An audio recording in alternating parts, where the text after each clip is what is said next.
following podcast may contain strong language. Listener discretion is advised.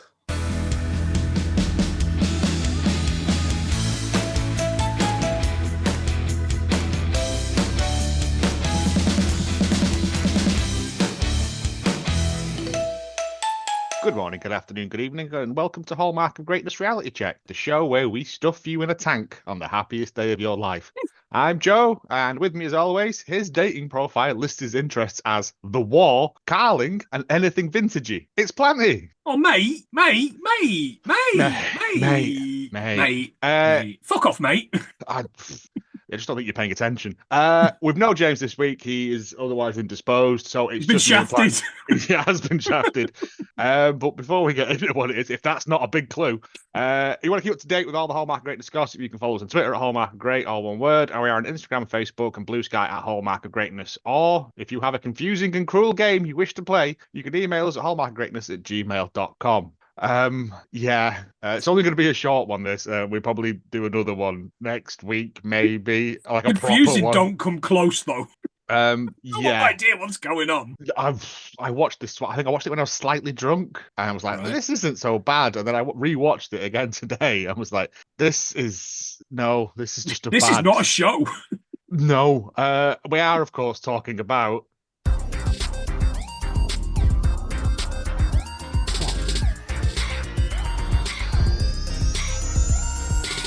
The Robert Kilroy-Silk quiz show, Shafted. Now, from my knowledge of this, it ran from 2001 to 2001. It ran for just under a month. There was 20 episodes filmed, only 4 have ever been shown. It was immediately sort of canned due to terrible ratings figures, and it's Robert Kilroy-Silk. It's a terrible, terrible quiz show. But you can win some fair wedge of coin on it, though. Well, perhaps somebody did. I'm not going to spoil it, but yeah, that's a lot of money in 2001. Well, you could apparently, in theory, you could win up to £250,000. Yeah, in theory. But before we do that, I have got some information.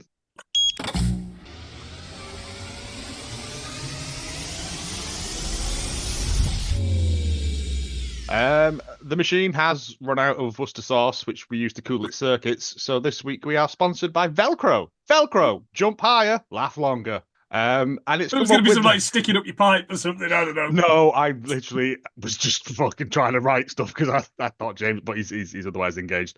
We have a plot summary that I have relied on AI to write for me because I didn't have time to. I don't have access to the database that James does because that's his child. So, Shafted, romantic comedy. When a quirky small-town woman named Helen Shaft finds herself unexpectedly vying for the attention of a handsome yet oblivious delivery driver named Ted Deliverance, she embarks on a hilarious journey of love, miscommunication, and self-discovery that ultimately leads to realise her true worth. It's not as good as James's one. The Journey Down the Rapids, by any chance? I just felt they went, "Is a delivery man called Ted Deliverance?" I was like, yes. Not?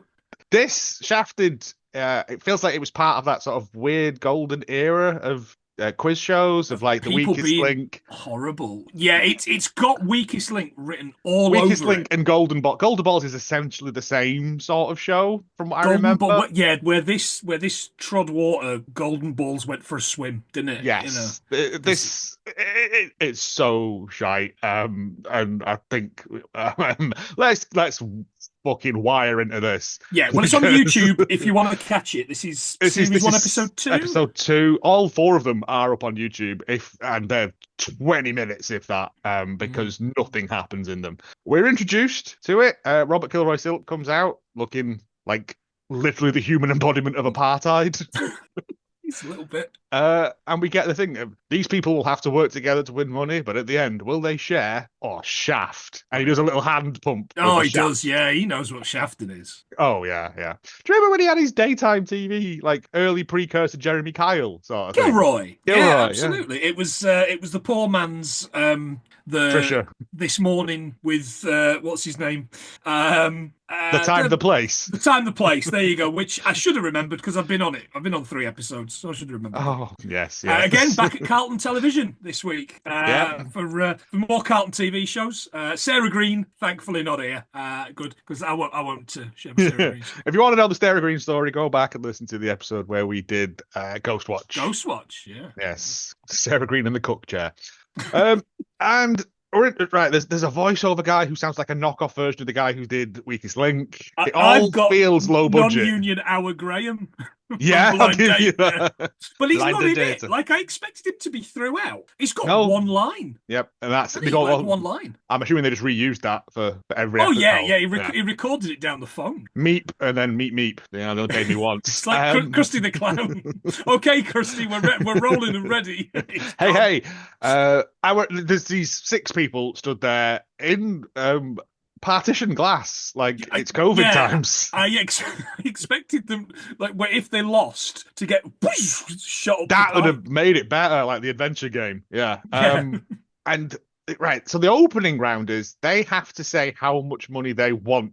Yeah, so they can go a maximum of 25,000. And they can pick however much, and they're going to play with this. This is the kind of the fun. This is the Monopoly. But only for the first round, because then after that, it all becomes inconsequential. Yes, yeah, absolutely. So, but did you say there was 5 or 6 of them? There's 6 of them at the start. So they've not had the names introduced yet. One person goes immediately. At this. Yeah, because if you pick the highest number of all of the people that are picking the numbers, then you go. So theoretically, you could pick 25,000, but if you do, you're almost guaranteed to be the one that goes because no one else is going to pick 25,000. No, and you could see that everyone had hedged their bets on it. I think it goes from like 7 to 12 grand is the amount. Now I'm going to ask you, Joe, did you have a go at this? Yeah, I went 10. I also went 10. Wow. Okay, I went 10. So we'd have been safe. It's the safest option, isn't it? Yeah, right. Decent amount of money and it's safe. Well, I don't know how at this point I didn't understand how the game worked. I've got to be honest. I still don't understand. I have no idea. So the first person to be removed is Paul Rowcliffe, who doesn't even get to say anything. He's just like, Paul, fuck off. He just gets unceremoniously murdered. Imagine that though. You've been all the way there. You've been through hair and makeup and all that, and then you don't even get 5 minutes of screen time if that.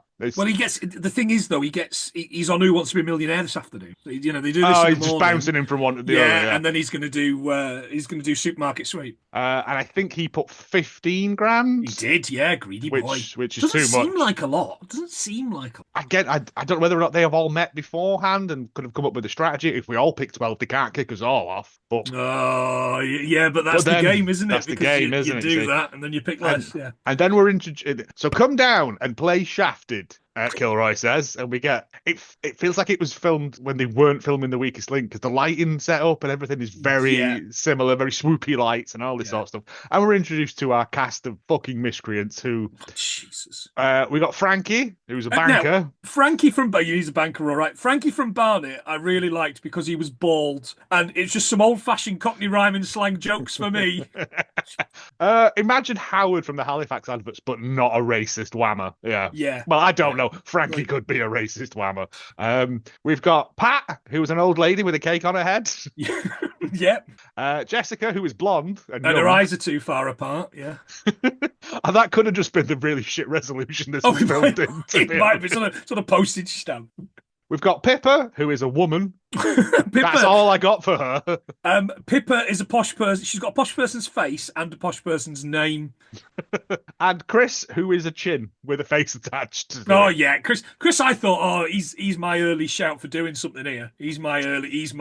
I've got Chris. I think Chris is my boy. And then we begin the game proper. Now, I've watched this twice. I think what happens is Kilroy gives you the 3 first words of a question. Yeah. So he says, example, what number is, right? Or what letter is. And that was it. You've got to bet on that as to, what the question is that's coming next, potentially. And you're going to know the answer. Yes. So example, which muscle...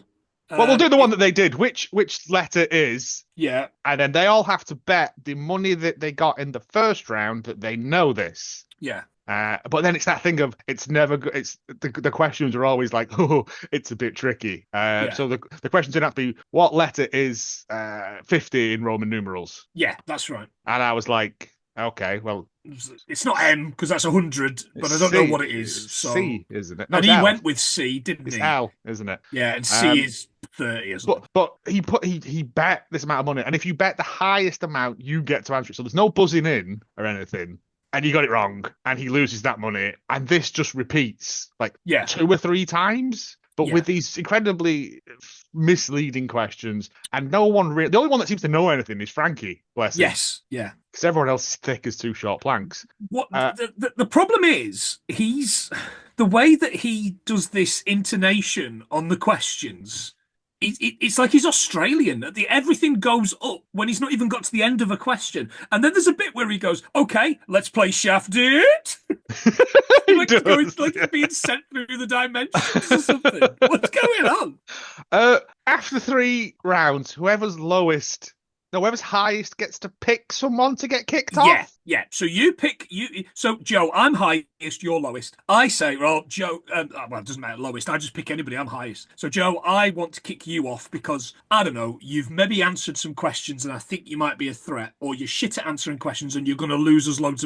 You're going to lose all the money. So I'm going to kick you off because you're shit. But that's not all, is it? No, because Kilroy goes, defend yourself. Beg for your life. The people go, well, yeah, I kind of, yeah. And then they just go, yeah, we're going to get rid of him anyway. No one changes their mind.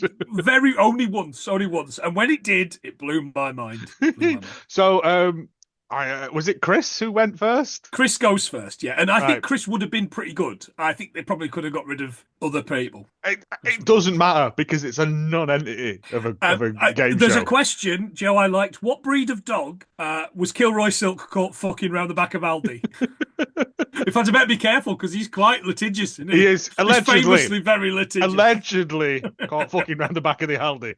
Which British group was Kilroy-Silk a member of? The English Defence League. Yeah. What was allegedly? Equitas or whatever was his short-lived political party? Not the lads that look after you for your one-way trip to Switzerland. I thought no. I thought it was. Look after your credit score. Is that Equifax? The Daniel Radcliffe play when he gets his cock out. Oh, very good.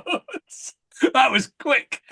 No, I've got that in my notes. Oh, bastard. Yeah. So and then this repeats. But everyone in the next round gets the same amount of money as the winner from the first round. But they haven't. Did they? I didn't realise that. Yeah, because otherwise it'd be kind of one-sided, wouldn't it? Like, because like most game shows is that it stacks, doesn't it? Yeah. Like tipping point, for example. Yes. That's your money. Oh yeah, and you go. Because the tipping point, there's always somebody who just runs away with it. Yeah.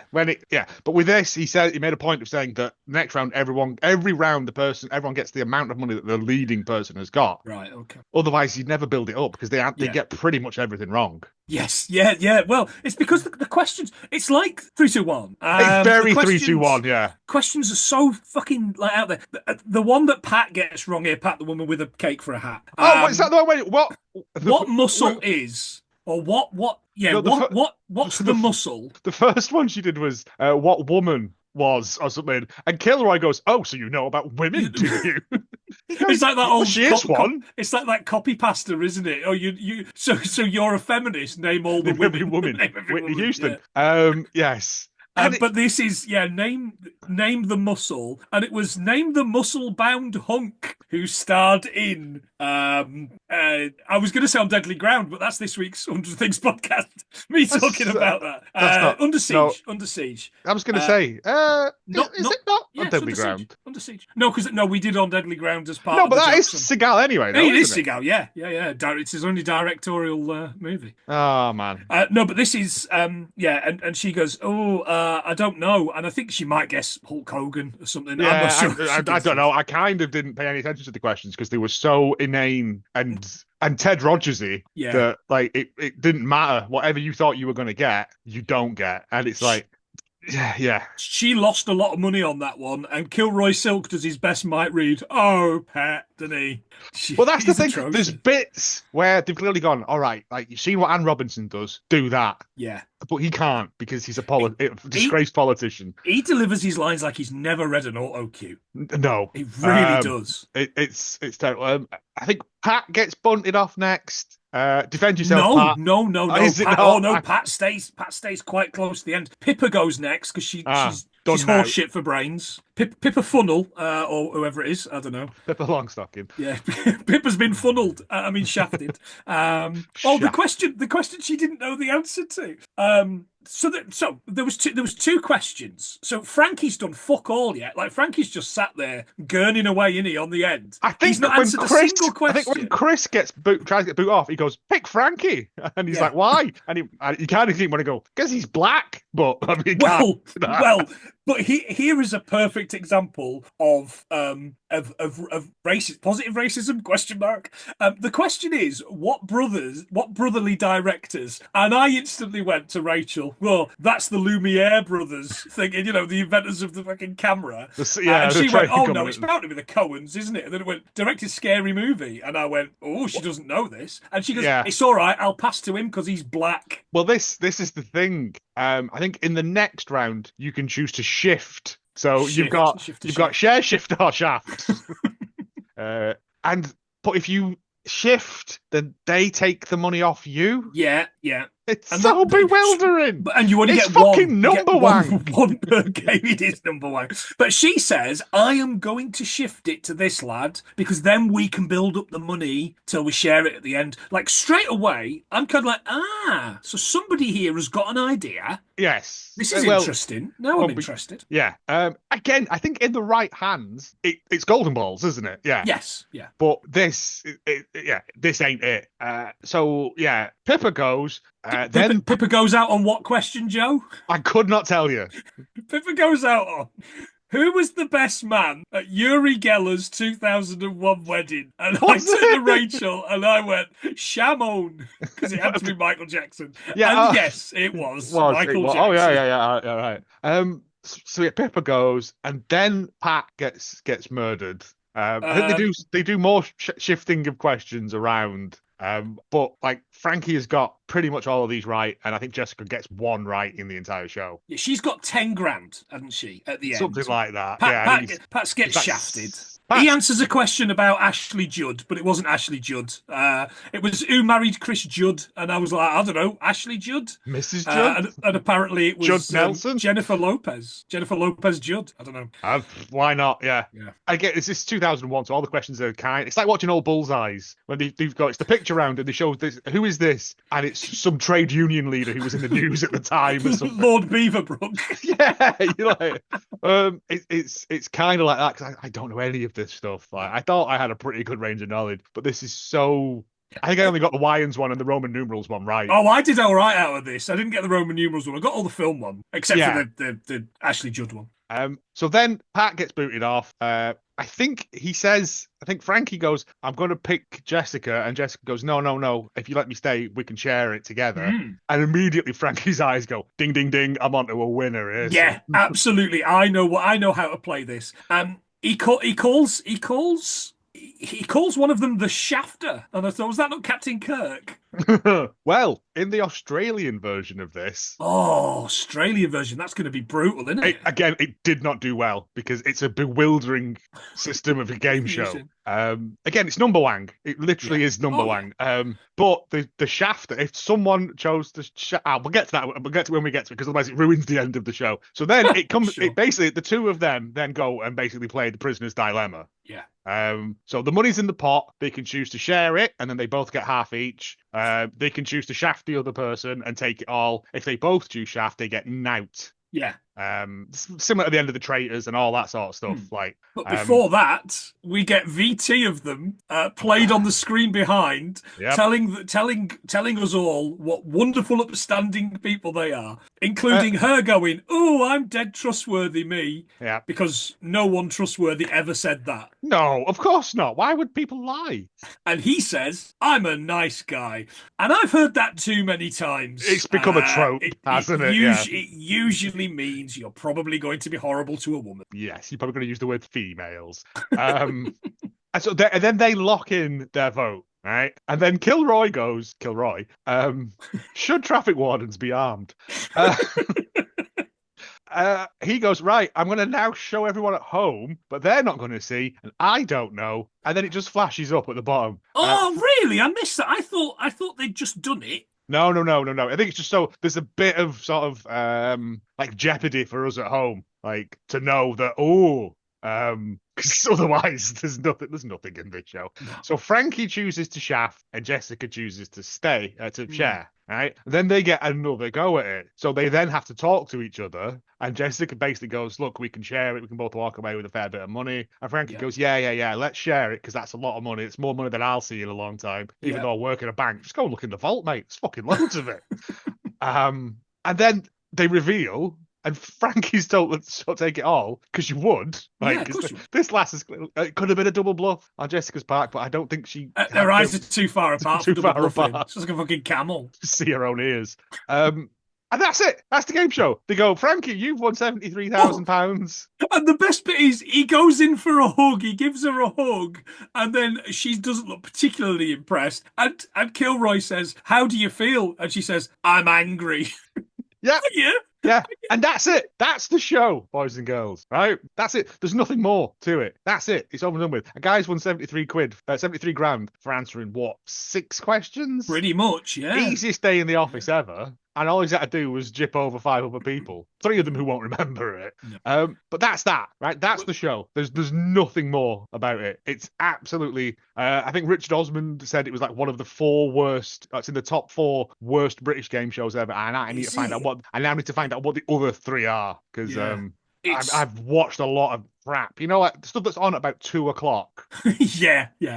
That one with Warwick Davis that I can't quite figure out. Tenable. That's fucking dog shit. There was one tenable. That's not even a word. There was one where you had to throw. It was like air hockey. You had to. I think somewhat because tipping point and there was one where you had to do the penny roll machine hosted by Stephen Mulhern. I remember that. Yeah. So I think someone just went to the fair and was like, "Oh, we can make quiz shows out of these." Because was there one with Noel Edmonds and a man pretending to run a shop that was on Channel 4 about 10 years ago? Don't know, but that sounds insane. Jeff from Watford or something, the shop owner, and he would do little skits in between. I'm sure I'm not making that up. That doesn't ring a bell, but now I must know if that was a thing. Yeah, I'm gonna see I'll see if I can find that off there. Best bit about the whole thing was the next up Twister. Twister, the film, was next. Yeah. On this, I mean, I've got to be honest. I'm sticking around. I'm sticking around to watch Twister. Keep it on. But then, even better than that, Joe, afterwards, there was an advert for what was coming in next weekend was Who Wants to Be a Millionaire? But on the red button, interactive. You could play along. Who Wants to Be a Millionaire? If you got access to www.itv.com. Yeah. Because back when they still used to www. ITV digital, but you need digital TV for it. If you didn't have a digital TV, you couldn't have it. And it was famous person that's told me to fuck off, Johnny Vegas. And Monkey was in the adverts. Do you remember the digital Monkey? Jesus. Yeah, you see. So there you go. So the best bit about it was waiting till the end to find out what other things you couldn't have been watching. But it's good that though, isn't it? It's like when you watch old stuff that you've taped from Christmases years ago, and it's got adverts, like adverts on Argos. In between. Yeah. Half the things that you like, Benson and Hedges. It no longer exists, yeah. But that was that. So now I think we're just going to do stuff about Robert Kilroy-Silk. I think we must. I absolutely think we have to, yeah. It would be remiss of us not to drag his already muddied name through yet further gallons and yards of mud, please, yeah. I'm just trying to find this Noel Edmonds thing. I'll have a bit of a Google about when we're done, because if I can find it was on Channel 4 and it was during the day. Sometimes I'd get a day off during the week and I would ignore it. Oh, eat that cheap. That looks British television game show. Billed as a game show that thinks it's a sitcom. Takes place in a fictional general show. That's oh my God, the one. I've never heard of this ever. That's the one. There was a man, and he would do skits, and then once a week he'd end up on the same person that did that. I don't know if he was a comedian, but he said it wasn't very funny. Would end up on Steve Wright's Big Show, The Big Show, Steve Wright, once a week. Jesus. He wasn't funny in that either. Jeff from Watford or something. He was Pair called. of contestants are invited to win an increasing amount of money by correctly picking the cheapest of 3 similar items taken from the shop stock. If they fail to guess it, they're eliminated and lose all the money. That sounds like nothing. So that sounds less of a premise than this. It sounds like a reverse of The Price is Right, doesn't it? The Price is Wrong, bitch. But yeah, so Robert Kilroy-Silk. Yeah. Kilroy-Silk, of course, Member of Parliament for Ormskirk, 1974 to 1983. Member of Parliament for Knowsley North, 83 to 86. Those Scousers absolutely loved Silk.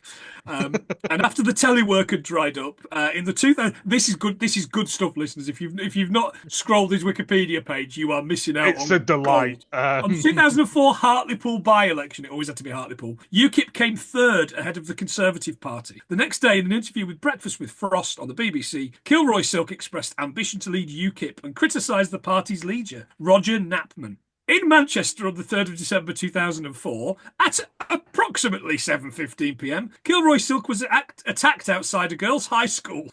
Yep. When a bucket of manure was thrown over him as he arrived for a recording of the BBC 4's Any Questions. I couldn't find out anything as to whether the manure stunk worse than shafted. I believe the headline was "The shits hit the tan." Oh, that's good. It's good, isn't it? That's yeah, I like that one. Unfortunately, because of his notorious litigiousness, the guy that threw it had to pay him like 200 quid for court fees for assault or some shit like that. Pennies in it. I'd throw a milkshake at the twat as well. Well, yes. I also found that he is self-publishing novels on Kindle now. Wow. Oh, I've got to read one of those on the Patreon. I don't think you should. His first novel, Betrayal, is about consensual adult incest. Ooh. Goodness. An 18-year-old daughter meets her 40-year-old father for the first time, and they are immediately sexually attracted to each other. Wow. That is...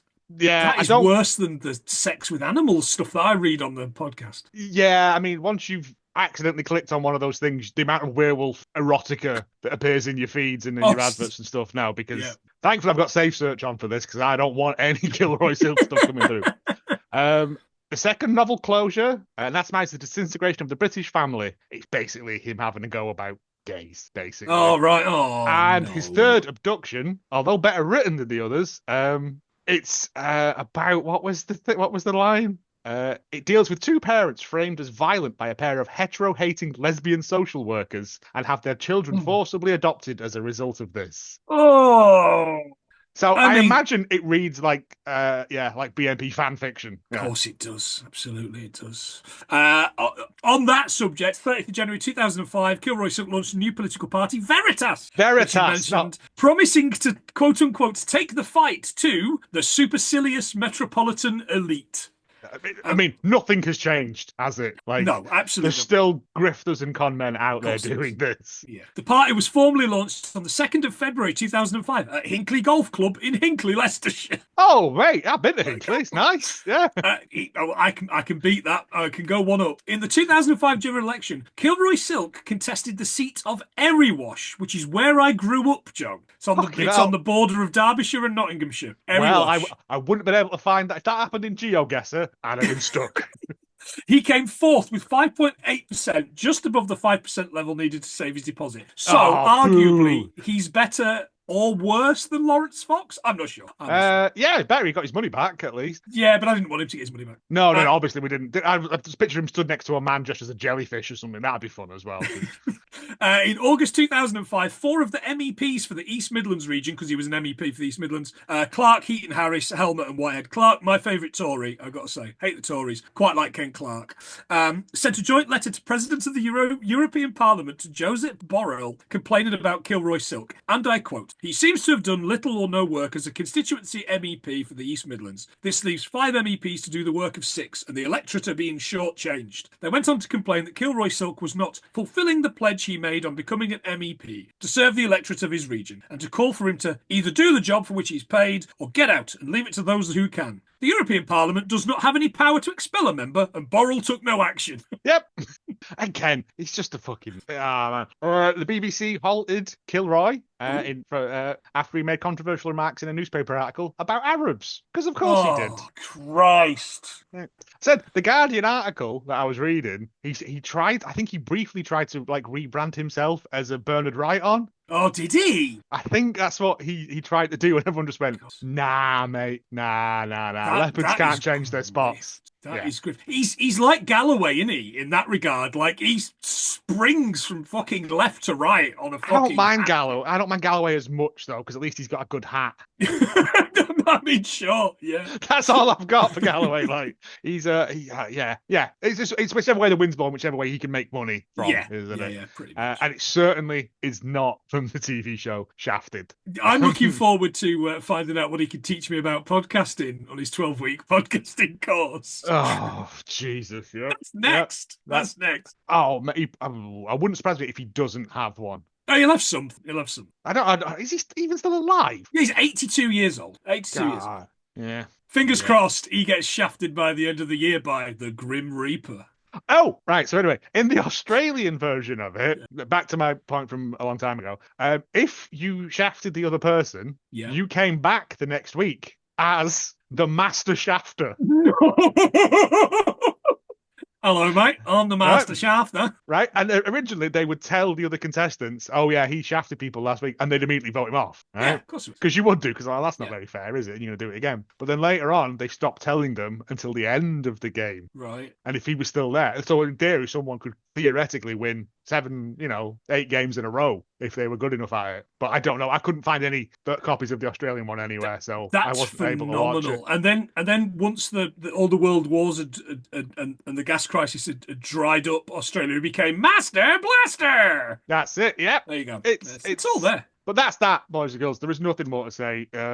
It's been a short episode because there's not a lot really to say about. I remember it being so much shitter, and it is. Like it's really atrocious, but I was quite good at it.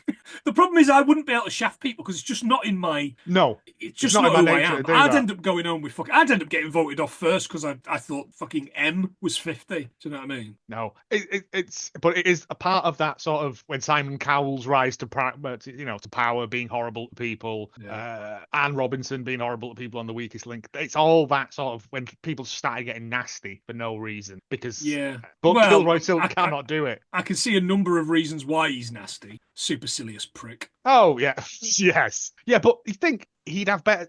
Because clearly Anne Robinson's stuff was scripted for her. Like she was. So you think they'd have gone? All right. The difference between can't him think on his feet. So and Robinson's a journalist. Yeah. Do you know what I mean? So Robinson can write her own stuff. This guy couldn't write on the back of a fucking postcard. No, he can't read off an auto cue without. No, exactly. Without seeing his eyes move across the screen, like. But I don't think I ever need to watch another episode of The Weakest Link because I don't think I really liked it then. I preferred 15-1. 15-1 was better. And that's saying something. And that had question or nominate. With the lad from A's dad. William G. Stewart. His son was in A. I think he was the drummer or the bassist. You know, the band. No, it wasn't the bassist. Because the bassist was with one of the brothers. Yeah. Yeah. No, the guitar player. Daniel P. Carter. That sounds Radio about right. 1 now. Yeah, his dad's William G. Stewart. There you go. Well, on that bombshell. There you go. 100 things you learned about William G. Stewart. Well, one thing we learned about William G. Stewart, and that's enough, to be honest, because that ain't going to get topped anytime soon. No. We'll probably be back next week with something a bit more proper. This was just a bit of a placeholder because, we're trying to figure out what to do next because we can't agree because we found, what was that? My Bear Lady? Oh, mate, we found so many good stuff. I watched 10 minutes of The Littlest Groom, and Rachel just doesn't think she can trust me and you without James to not.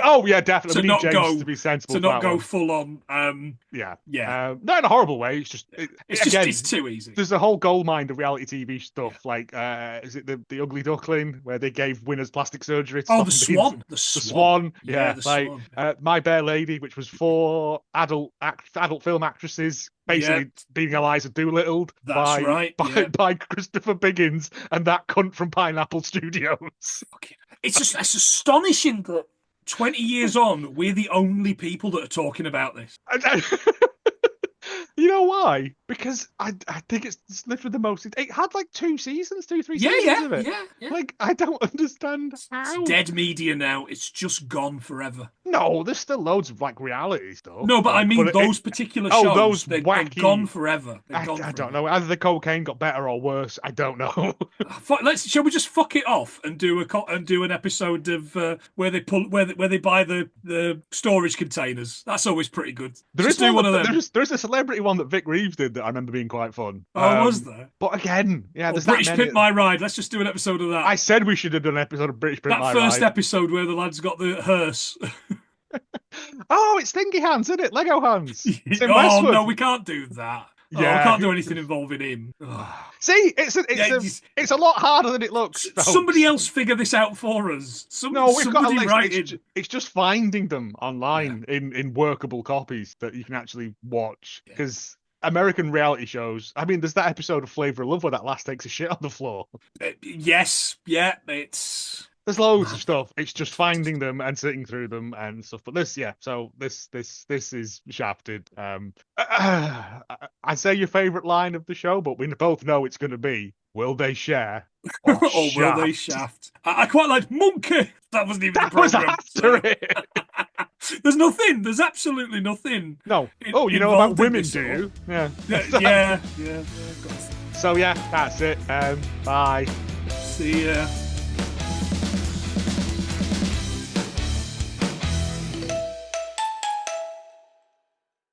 Don't give that woman a PA system, Christ.